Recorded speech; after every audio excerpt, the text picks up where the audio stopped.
Saudações em Cristo, meus amados e diletos irmãos, mais detidamente aqui da nossa querida igreja local, Igreja Presbiteriana de Peruíbe. Mas nós também saudamos aqui com a paz e a graça de Jesus a todos os nossos irmãos que porventura tiverem acesso a este vídeo, que a paz de Jesus esteja também no teu coração. Nós vamos dar início a mais um estudo bíblico, hoje quarta-feira. Hoje já é dia 21, não é isso? 21 de outubro, praticamente o ano aí, estamos aí virando e adentrando a reta final, não é mesmo? E nós vamos iniciar mais um estudo bíblico de quarta-feira, neste dia 21 de outubro. Vamos fazer isso através de uma palavra de oração, e nesse sentido eu peço que você curve a sua fronte, feche os seus olhos e ore aqui comigo. Busquemos, portanto, a Deus.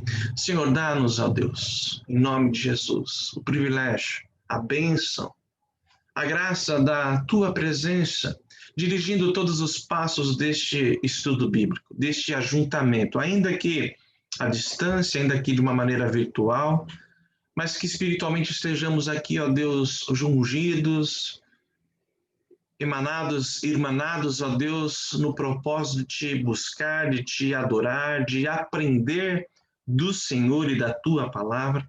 Por isso, toma-nos em Tuas mãos, abençoa-nos, ó Deus, para que possamos receber de Ti a verdade da Tua revelação, a Tua instrução, e que sejamos todos edificados pelo conhecimento da Tua palavra e também pela comunhão com o Teu Santo Espírito, pela comunhão com os nossos irmãos. Abençoa a Tua igreja, a Igreja Presbiteriana de Peruíbe, se, ó Deus, com seus membros, se, ó Deus, com a sua liderança, derrama da Tua misericórdia, da Tua paz. Precisamos e dependemos de Ti para tudo, Senhor. E suplicamos o Teu fiel cuidado, a Tua consolação, a Tua orientação, o pastoreio do Senhor nas nossas vidas, na Tua igreja. Nós oramos agradecidos em o nome de Jesus. Amém. Fábio, por gentileza, você pode nos conduzir um cântico, numa canção de adoração ao nosso Deus? Por favor.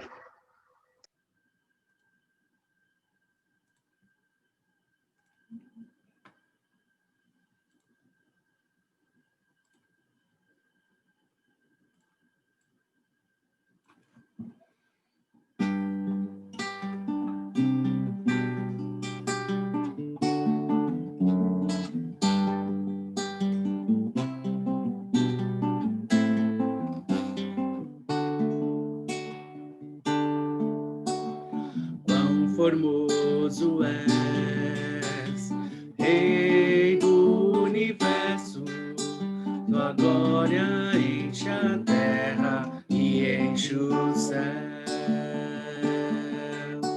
Sua glória enche a terra, sua glória enche o céu, sua glória enche minha vida, Senhor.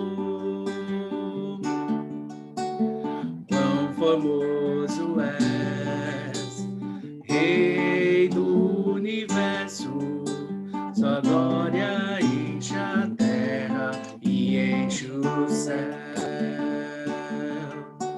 Sua glória enche a terra, tua glória enche o céu, tua glória enche minha vida, Senhor. Maravilhoso é estar em tua presença.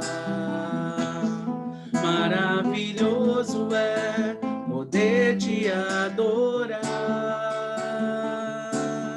Maravilhoso é tocar em tuas vestes. Maravilhoso é te contemplar, Senhor. Quão formoso és, Rei do universo, tua glória enche a terra e enche o céu. Tua glória enche a terra, tua glória enche o céu, tua glória enche minha vida, Senhor. Maravilhoso é estar em tua presença. Maravilhoso é poder te adorar. Maravilhoso é tocar em tuas vestes. Maravilhoso é te contemplar, Senhor. Maravilhoso é estar em tua presença. Maravilhoso é poder te adorar. Maravilhoso é tocar em tuas vestes. Maravilhoso é te contemplar, Senhor. Maravilhoso é te contemplar, Senhor. Maravilhoso é te contemplar, Senhor.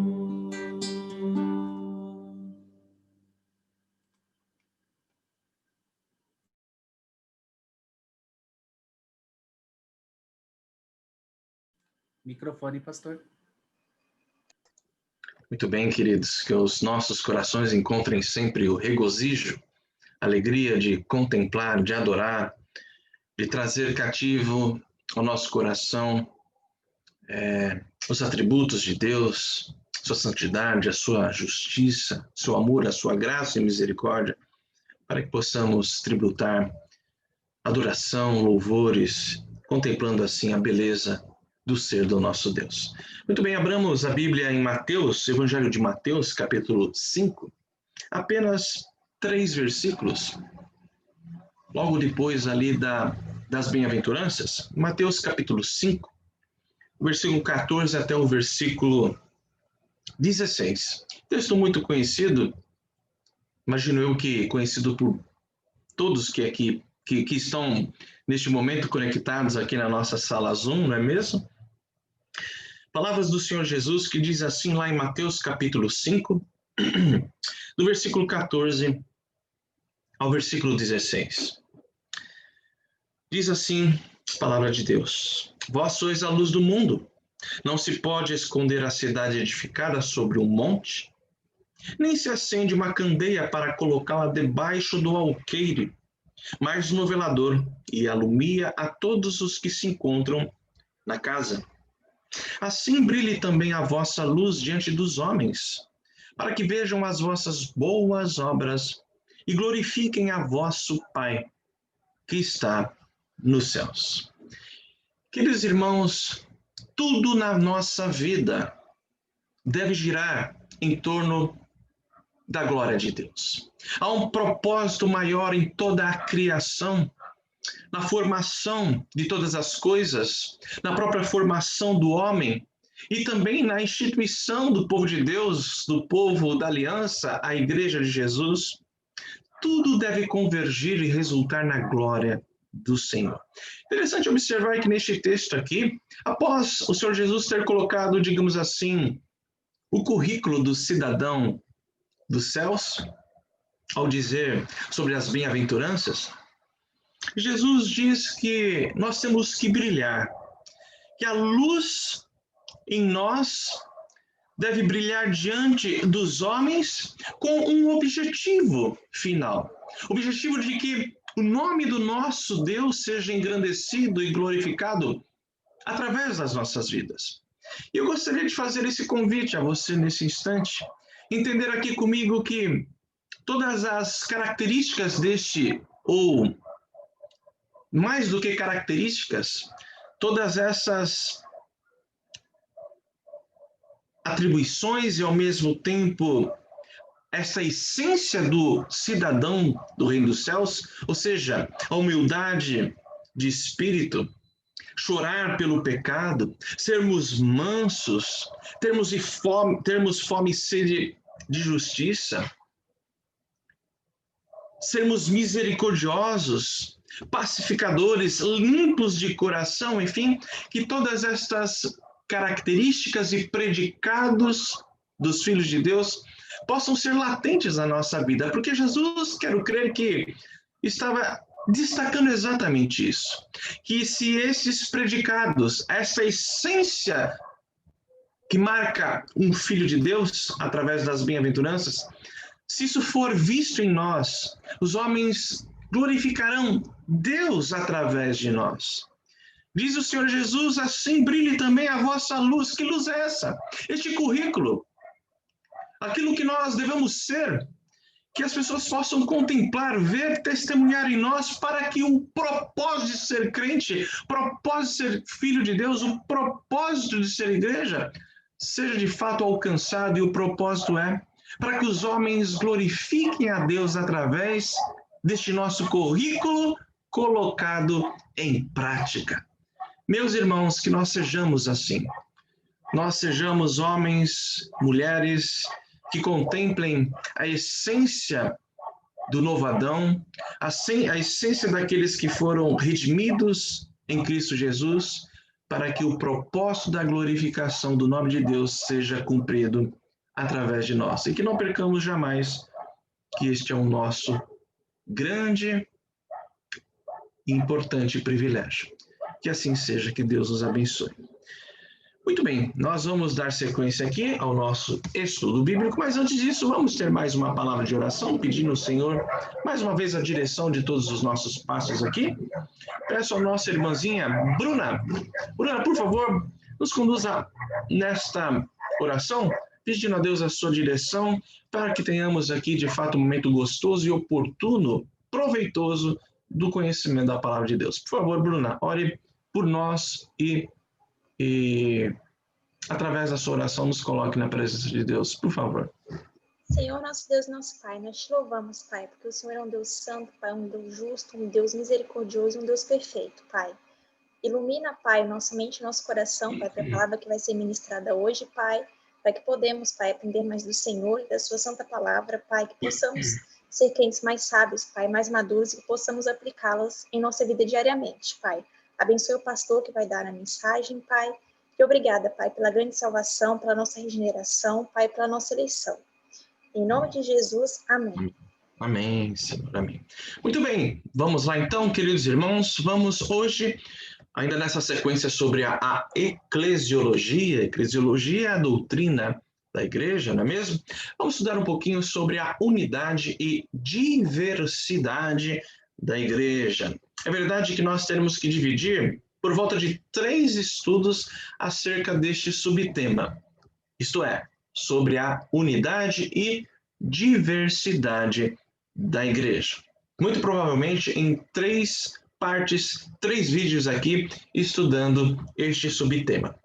Muito bem, quando nos atentamos, reparem só, quando nós nos atentamos nas inúmeras denominações, né, da igreja, das igrejas evangélicas,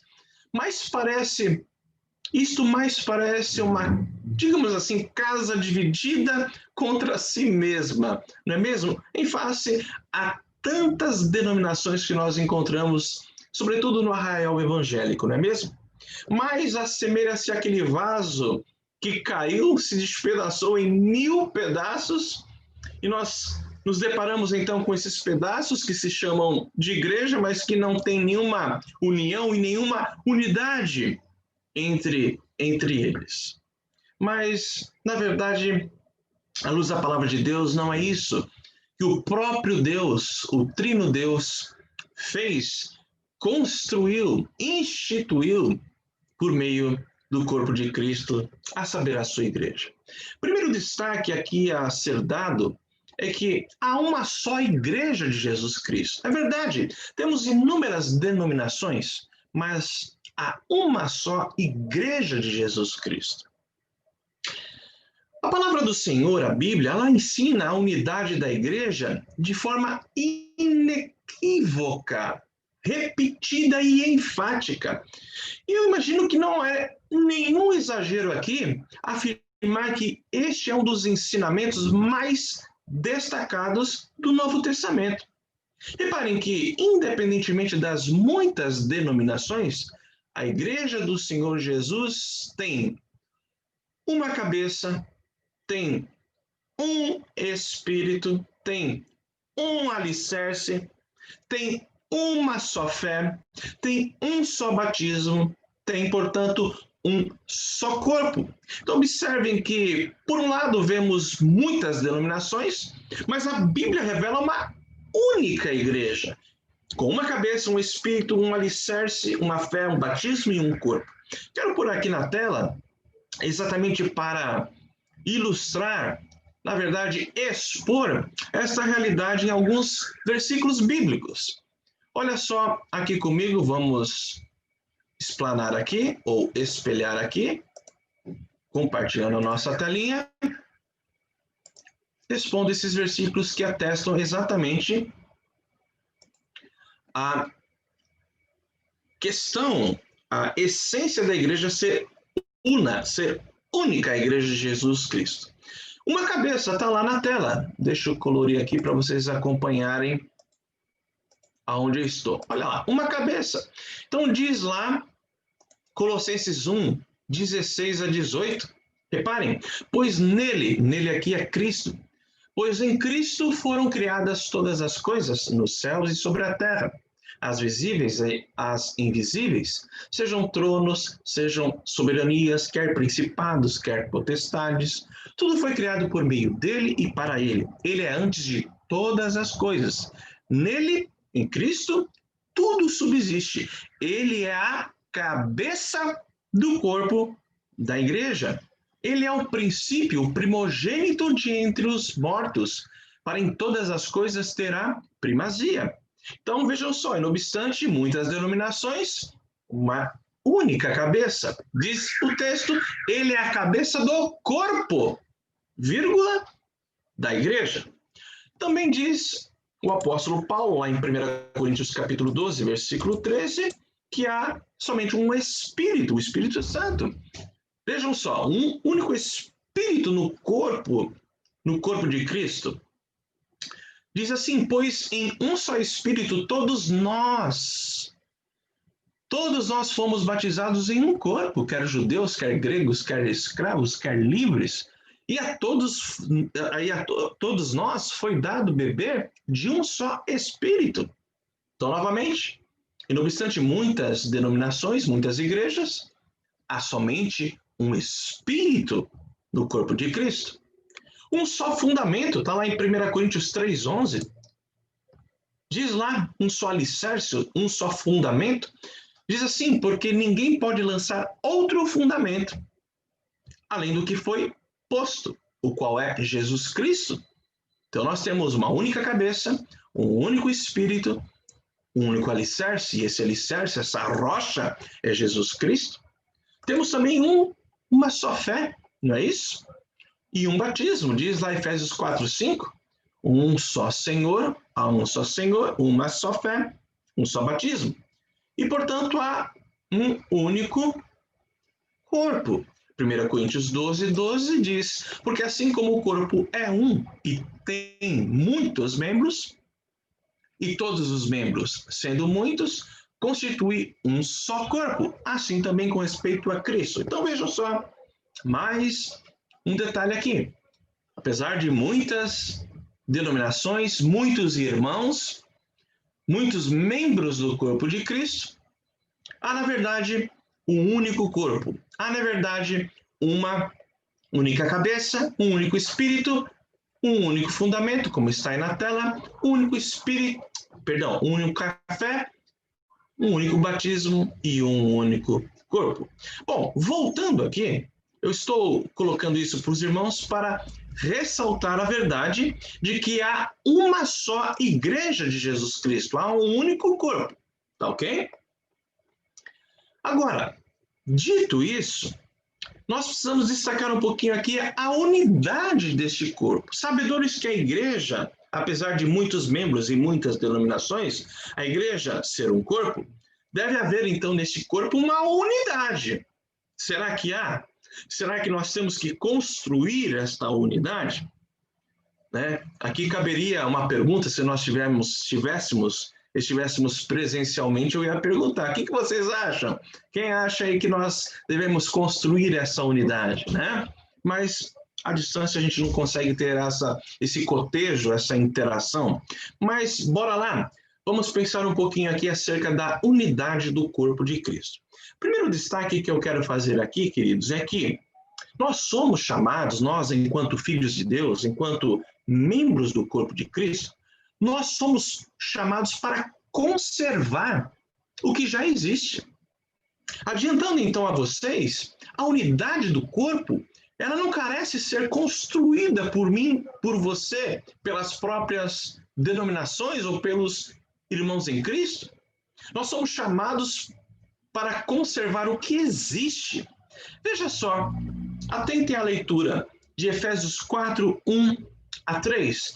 Diz assim o texto bíblico: Rogo-vos, pois, eu, prisioneiro no Senhor, que andeis de modo digno da vocação a que fostes chamados, com toda a humildade, mansidão, com longanimidade, suportando-vos uns aos outros em amor, esforçando-vos diligentemente por preservar a unidade do Espírito no vínculo da paz. Então, dois registros aqui, dois destaques. O apóstolo Paulo fala: andeis de modo digno da vocação a que fostes chamados. Que vocação é essa? Nós somos chamados a ser quem ou o quê?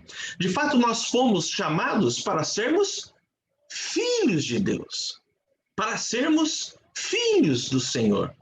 Mas há um desdobramento natural acerca ou em decorrência da paternidade de Deus. O fato de que nós, em decorrência da nossa filiação, nós somos igreja. Então, nós somos vocacionados para ser igreja. E como igreja, esse agora é o segundo destaque, nós somos chamados, então, para, de uma maneira diligente, preservar a unidade do Espírito no vínculo da paz. Reparem que o apóstolo não manda, então, a gente construir essa unidade, mas ele nos manda conservar o que existe, ou seja, o corpo, ou seja, a unidade do corpo de Cristo. Portanto, ninguém tem o direito de trazer um cisma, de trazer uma ruptura, uma facção, uma porfia, uma divisão no corpo de Cristo. Isso é uma ofensa gravíssima à Trindade, isso é uma ofensa gravíssima à cabeça do corpo, ou seja, o Senhor Jesus. Isso é uma afronta ao Espírito Santo. Ninguém tem o direito de brigar na igreja e trazer uma celeuma na igreja, prejudicando assim a unidade que não fora nós que construímos, que conquistamos, mas essa unidade que é do Espírito, e nós somos chamados para andar de um modo digno para preservar esta unidade. Portanto, os homens são incapazes de criar uma unidade, mas nós somos chamados e capacitados para preservar a unidade do Espírito. Reparem que a unidade da igreja, ela foi criada pela Trindade.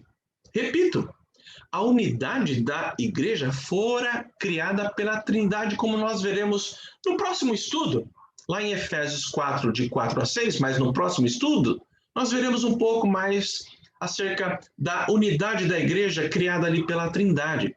Mas, por outro lado, a unidade que fora criada pela Trindade, a unidade se dá no Espírito.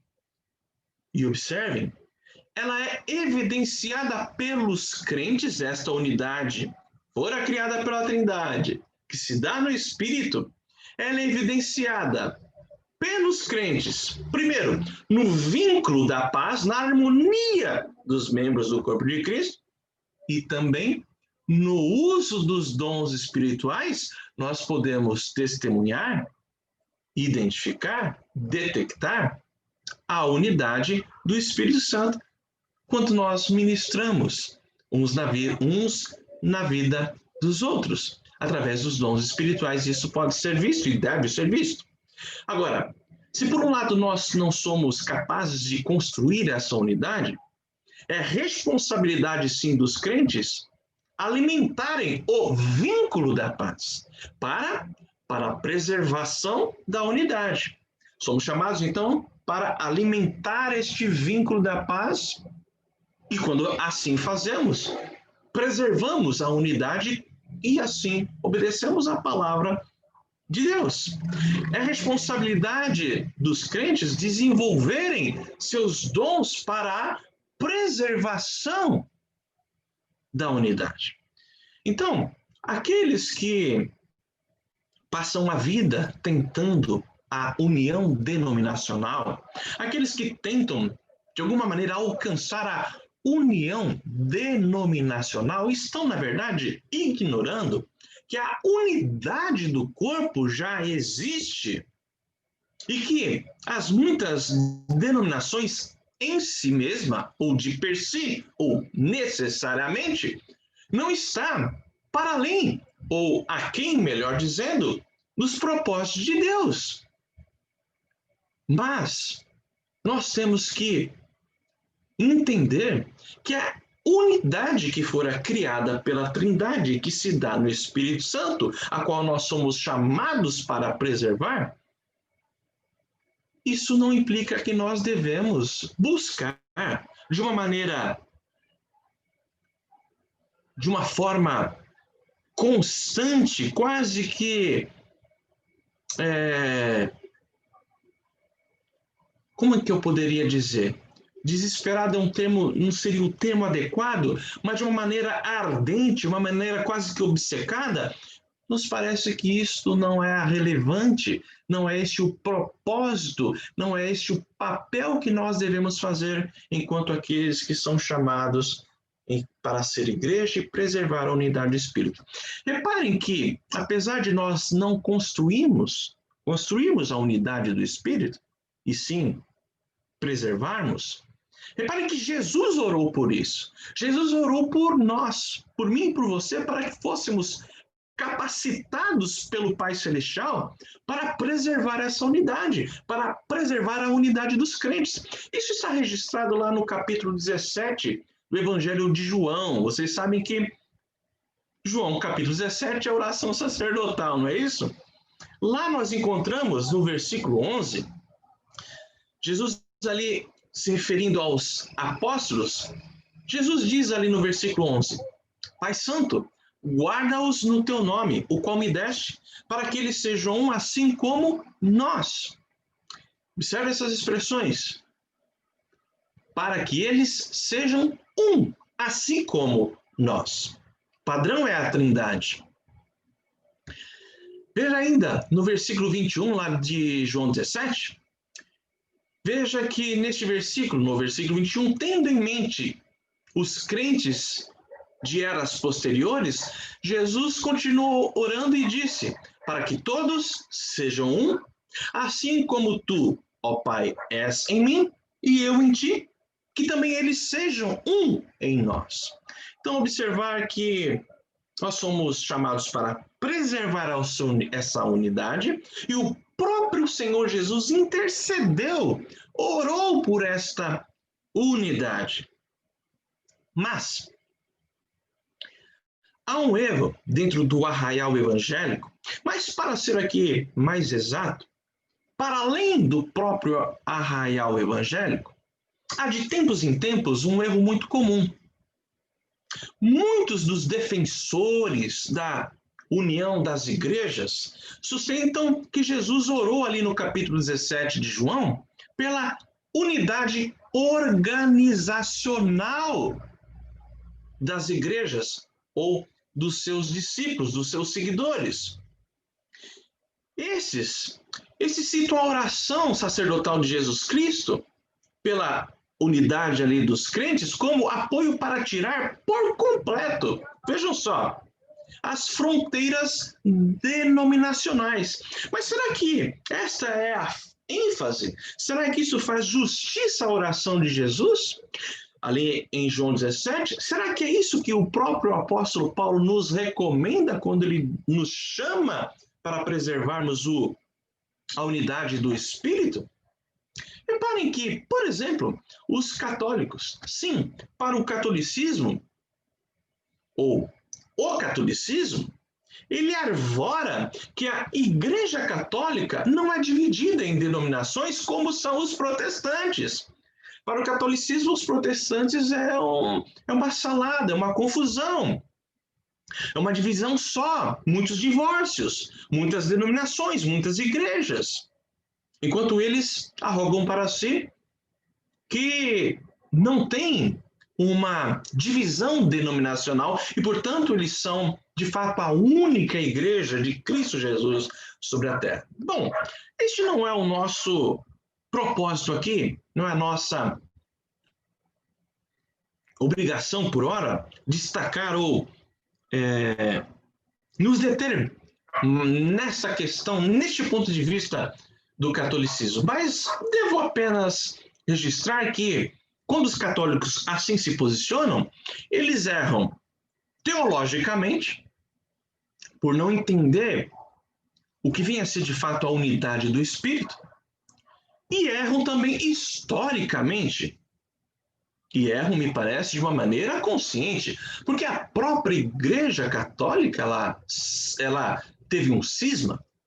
Basta lembrar da Igreja do Oriente e a Igreja do Ocidente, ficando a Igreja Católica Apostólica Romana no Ocidente. E a Igreja do Oriente, a Igreja Católica, que foi uma divisão dentro da Igreja Romana, sendo ali chamada mormente de a tal Igreja Ortodoxa. Mas deixando essas questões de lado, voltando aqui para o nosso ponto central, vejam só, em sua oração sacerdotal, Jesus orou pela unidade espiritual e não pela organização denominacional. Jesus não orou ali para que as fronteiras denominacionais fossem desbastadas. Jesus não orou ali pela organização, né? A unidade da organização dos seguidores de Jesus. Não, Jesus orou pela unidade espiritual. A igreja, ela transcende a organização. Ela perpassa, sim, em suas igrejas locais, em suas denominações, perpassa, sim, por questões de organização, constituição, estatuto, inclusive, mas a igreja transcende a isso. E é sobre isso que Jesus está falando, está orando. Jesus orou pela unidade espiritual, Jesus orou pelo órgão que é a igreja, não pelo organismo. Isso pode ser detectado a partir de uma leitura superficial das palavras do Senhor Jesus. Uma leitura superficial já mostra que Jesus estava ali pensando principalmente na unidade espiritual dos crentes e não nas denominações ou unidade organizacional. Como nós veremos mais à frente, próxima aula talvez, a unidade espiritual dos crentes passa pela verdade que os filhos de Deus têm um só corpo, um só espírito, uma só esperança, um só Senhor, uma só fé, um só batismo, um só Deus e Pai de todos. É verdade, a unidade espiritual perpassa por essas verdades que já nos são reais aos filhos de Deus. Agora, voltando ali à oração sacerdotal, a qual eu tenho afirmado e reafirmado que Jesus orou ali pela unidade espiritual, transcendendo assim a instituição, Jesus orou para que eles, povo de Deus, os filhos de Deus, fossem como Ele e o Pai são um, unidos numa unidade que vai além da denominação, que vai além do indivíduo, cada membro, cada irmão em Cristo. Jesus orou para que esta unidade seja manifesta ao dizer assim, para que o mundo creia que tu me enviaste. Está lá em João 17, 21. Então Jesus orou para que essa unidade seja manifesta perante as retinas, perante os olhos dos homens. Para que o mundo então creia que o Pai enviou o Filho, através do quê? Da nossa unidade, a unidade do corpo de Cristo. A unidade pela qual Jesus orou era especificamente, repito aqui, espiritual e não denominacional. Com relação a essa questão denominacional, muitas denominações, esta multiformidade, nós veremos mais à frente num outro vídeo ainda sobre este tema. Mas por hora, que fique claro que Jesus está ali focado nesta unidade espiritual. Então Jesus orou para que os apóstolos e os crentes que viriam posteriormente, por exemplo, nós, preservassem aquilo que a Trindade conquistou, a saber, a unidade do corpo de Cristo. Então foi por meio deste ensino de Jesus, por exemplo, que Paulo expressou lá em Efésios 4:3, ao dizer: esforçando-vos diligentemente por preservar a unidade do Espírito no vínculo da paz. Pois bem, quero encerrar a aula de hoje destacando aqui no nosso trechinho final acerca da unidade, falando um pouco sobre a unidade do corpo, dizendo que a unidade do corpo é real e, ao mesmo tempo, nós não podemos perder de vista que ela será plenamente realizada no futuro. Pareceu confuso? Quero crer que não. Vejam só, a unidade do corpo é real e, ao mesmo tempo, será plenamente realizada. O que eu quero dizer com isso? Bom, primeiro, a unidade espiritual de todos os que creem em Cristo é uma realidade atual hoje. Sim, porém, sua mais completa realização e o alcance de seu mais alto grau é coisa do futuro, é coisa da consumação dos séculos. Por isso, a unidade espiritual da igreja, por um lado, é real e, por outro lado, é algo que ainda está para se realizar plenamente. Portanto, meus amados irmãos, dito isso neste primeiro estudo, devemos entender que, longe de ser um montão de cacos, as muitas denominações, os muitos membros do corpo de Cristo, os muitos irmãos, longe de ser aí um montão de ruínas, um monte de fragmento, a Igreja de Cristo já é o próprio templo de Deus, local da habitação do Senhor. Um templo edificado, sim, sobre o fundamento dos apóstolos e profetas, com o próprio Senhor Jesus Cristo como aquela pedra, a pedra chamada pedra angular. Vejam só, olha só, vou compartilhar a tela para a gente encerrar aqui, exatamente neste versículo que registra essa verdade.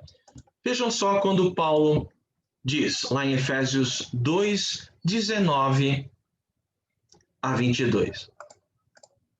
Vejam só. Diz assim: assim já não sois estrangeiros e peregrinos, mas concidadãos dos céus, ou dos santos, perdão.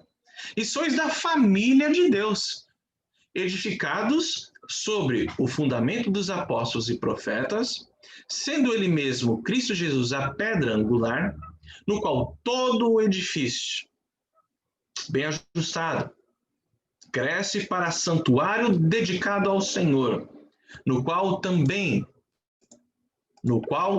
vós juntamente estáis sendo edificados para a habitação de Deus no Espírito. Há, queridos irmãos, alguns desafios enquanto evangélicos, enquanto muitas denominações. Sim, há desafios, há riscos, há medidas que devemos ter, há limites que devemos estabelecer, mas nós não podemos perder de vista que, mesmo tendo muitas denominações, a igreja cristã com muitas denominações, ou mesmo muitos indivíduos, filhos de Deus, nós não podemos perder de vista que nós estamos edificados. Somos famílias de Deus. Estamos edificados sobre o fundamento dos apóstolos e profetas. E que Cristo Jesus é a pedra angular. Então, todo esse edifício chamado igreja, bem ajustado, cresce. Esse corpo cresce como santuário dedicado ao Deus vivo, ao Senhor, no qual, então, nós, enquanto indivíduos, enquanto denominações, é verdade que denominações sérias, estamos sendo ali edificados para a habitação de Deus, para a habitação de Deus, o Senhor, no Espírito. Eu encerro a aula de hoje dizendo o seguinte: sei que muitos são os desafios para encararmos isso, sobretudo quando nos deparamos com esta multiformidade no arraial evangélico, na própria esfera cristã. Como disse, há necessidade de impormos aqui limites, de trazer uma identidade ao corpo de Cristo, uma identidade bíblica, mas jamais podemos perder de vista duas coisas, amados: o reino de Deus e o que vem a ser verdadeiramente a comunidade deste reino, ou seja, a Igreja de Jesus Cristo. Nós somos um só corpo, espalhado na face da terra, muitas eras. Constituímos uma única igreja com Moisés, com os profetas, com Davi, com os apóstolos, com as muitas denominações sérias, bíblicas, consagradas a Deus. Nós temos que entender que o Senhor Jesus tem um único corpo e muitos membros. Que Deus os abençoe. Na próxima aula nós voltaremos a falar um pouco, só que destacando melhor a unidade do corpo da igreja no Espírito, e numa terceira aula, quiçá, falando um pouquinho da multiformidade do corpo de Cristo, tá ok?